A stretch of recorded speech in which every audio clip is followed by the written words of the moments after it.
بابزانین قاوە چەند جۆری هەیە ئێستا ئەم بازرگانیە لە هەرێمی کوردستان چۆن بڵاوە چەند جۆر قاومان هەیە کە هەمە قاوەی کوردیە بۆ مەبەستە میوانداری بەڕێز شێرکۆکانە بیمان کردووە کە بازرگانی قاوەیە بەڕێز شێرکۆ بەخێر هاتیم کاتت باش بەخێر هات جا پێش خۆت قاوەکانیان هێنا بۆنی قاوەکان ستودیۆی خۆش کرد بۆ نەکەی بڵاو بۆ بەخێر هاتن گفتوگوێ بکەین لەسەر قاوە باجارە لەوە دەست پێ بکەم بازرگانی قاوە باشە ئێستا لە هەرێمی کوردستان زۆر باش بووە باش بووە خواستی زۆری لەسرە سار بە سار زیاتر پێ خواستی لەسرە ویستە ینی وەکو پێشانیە پێشان دەچۆی جێک دەوێت چاکت بۆ بێنم بەزیستە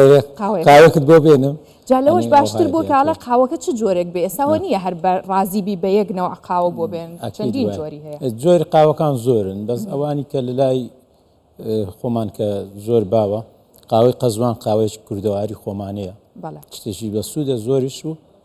لەزەتێکی تایبەتی هەیە جا من ئەگەر بیناسمەوە ئەمەیانە قاوەی قەزوانە بە بۆنەکەی دیارە بۆنیش تایبەت هەیە ئەوە قەزوانی خۆمالیەت هەیەکرێتن قاوەکە تێکەڵ بە قەزوانەکە ئاکریا هەر قەزوانەکەی ئەهاردرێ و قاوە بەکارێن قاوەشی لەگەلەیە درێتن ئێوە خۆتان ئامادەیەکەن یان چۆن ئەوەیان بە حازری بۆمان دێتن بۆتانێت باشە لەکوێوەیەت ینی موادە خامەکەی لەکوێوەیەت موادە خامەکەی قاوەکە خۆی بەرازیلیە باشە قەزوانەکە خۆمانەیە ئینجا چەند موادێکی کە هەیە لە غێر دەوڵەتەوە بۆمان دێ و تێکەڵیەکەین بۆمان حازر ئەی ئەم جۆرانی ترچیە لەکوێوە هەیە ناوتانن ئێستا ئەمەیان بەلاوە سەیر ئەمەیان چۆنە ئەوە قاوەی بەرازیلیە 17 بۆ 18 کۆدەکەی لە لای کوردستانیش و عێراقیش بەگشتی تقریبا ئەو قاوەی بەکاردێتن ئەمە زیاترە بەڵێ زیاتر بەکار کام لەم قاوانە بێجگە لە قاوەی کوردی کە قەزوانیشی تایە کامیان زۆرتر خواستی لەسرە قاوەی تاڵ زیاترە خوڕێتەوە قاوەی کە ڕۆژانە خەڵکێکی زۆر بەکاردێنێتن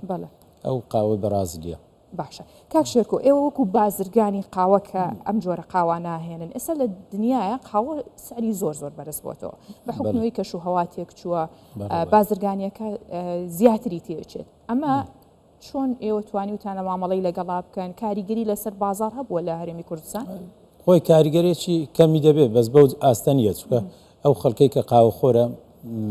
جۆی لە ئەوە نییە کە نرخی کەمێک گرانە بێتن وازی لێبێنێ واز لێ نایێت کەواتە عاشقەکانی قاوە سەرسەختن تاکید ئەو قاوە ئەوی کە پێی فێر بێ زۆر زەحمەت دەتوانێت واز لێبێنێتن باشە گرانترین جۆری قاوە چیە لە هەرێمی کوردستان قاوەی یەمەنی لە هەموو جۆرەکان گرانترە لێرە هەیە بەڵێ ئەمەیانە بەڵێ ئەوەوە ئەمە قاوەی یەمەنیە سعری چەندە ئەمە کیلۆی ئەو تقریبا $20 $20 کیلۆی لەسەر ئێوە نانە یا لە ناو بازار ئێمە ئەیفرۆشین بە $20 باشە بەڵێ ئەوە کوالێتێکی زۆر تایبەتیە کاتێکە لێنەی لە زیاتی ڕەش زەردە زەردەرە یەمەنیە کێشێکی تایبەتیە ئەوە نەبژاوە بۆنی نییە هەستم پێکرد بەڵێ ئەتانە بژێ بۆنی ئەبێ ینی ئەمە موادە خامەکە ئەوە خامە باش ئێوە هەر تەنها موادی خامە هێنن یا خۆتان لێرە هیچ لە کارگەیە کا بەکاری هێننەوە ئێمە دروستیەکان بەڵێ ئێمە لە کارگەی ئالین ئەو قاوانە دروستەکەین کەپاچینۆ و نسکافەی لێ دروستەکەین بە باشترین کوالێتی سەردەم باش ئەی هەرزانترینیان کامێ هەرزانترین بەرازیلیەکە لە هەمی هەرزانترە خۆشی شەکەچ خۆشە و بەز وەکو ئەوە کۆلۆمبی زۆر بە لەزەتت ئەوانە کوالەتیان باشە کۆلۆمبیەکەمان کۆدی 20 باشە ئەگە بە تەقریبی پێمان بڵێ ساڵانە چەند قاوە هاوردەی هەرێمی کوردستانەکرێت کوردستان زیاتر لە 200 تەن دێتە کوردستان بەڵێ بە تاکید زیاتر بەس بۆ هەموو کوردستانیا هەر هەولێر نانە بەس کوردستان ئەو چوار پارێزگارەی کە هەمانە باشە لە تورکیاوەی هێنن لە ڕێگەی تورکیاوەیان زۆربەی کاتەکان بە ئیبراهیم خەلیل دێتن جاریش وایە بە نسبەیەکی زۆر کەم بە قەسردای هێنی باشە هەو ینی خواستێکی سیر هەیە بۆ قاوە ینی هەندێک کەس هەبێت شتێکی وا هەبووە حاڵەتێکی نادر بێ بۆ خواستی قاوە کەسێکی وا هەیە من خۆم زۆر هیواتمە خۆتی چۆنە خواستە چۆنە لەسەر قاوە هەرچەندێ بخۆم لێ تێر لێ ناخۆم ڕۆژی چەند کوب قاوە خۆیتەوە نازانم وەڵا بڵێم ناژمێردێ ئەو ڕۆژ زۆر خۆم خەوم لێ ناکەوێت تەواو باشە کاک شێرکۆ زۆر جارەوترێ قاوە هەیە بۆ زەعیف بوون قاوە هەیە بۆ قەڵەبوون ئەمانە ئەسڵی هەیە ینی شتێکی وا ئێوە توانن بێنن نەخێر نییە نەخێر ئەی خەڵک لێتان داوا ناکە خەڵک داواکاتن بەس من باوەڕم پێی نییە لەبەرەوەی چونکە قاوەی سروشتی کە قاوە بوویتر حەقی بۆ نییە بۆ هیچ بەزەقەڵەوی بە قەڵەوی گەوچتانەوە نییە. باشە.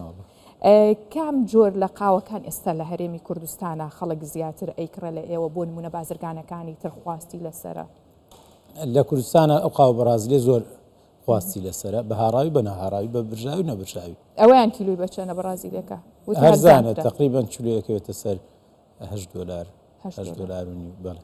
گرانترینی $20 هەرزانترینی ئەمە زۆر. وای کردووە خەڵک بۆ کەمتر یعنی بخواتەوە چای بیرچێتەوە قاوای کردووە؟ بەخوای تقریبان ئێستا ئەچێ هەر جێگایەک وەرزێکی ڕسمیات مەسەلەن فەرمی لێکە بە قاوەیەک. دروستە. جا باش ئەمە لە دەرەوەی شار و ناوەی شار فەرقی هەیە بۆ نمونە خەڵکە لە ئێوەیە کڕێ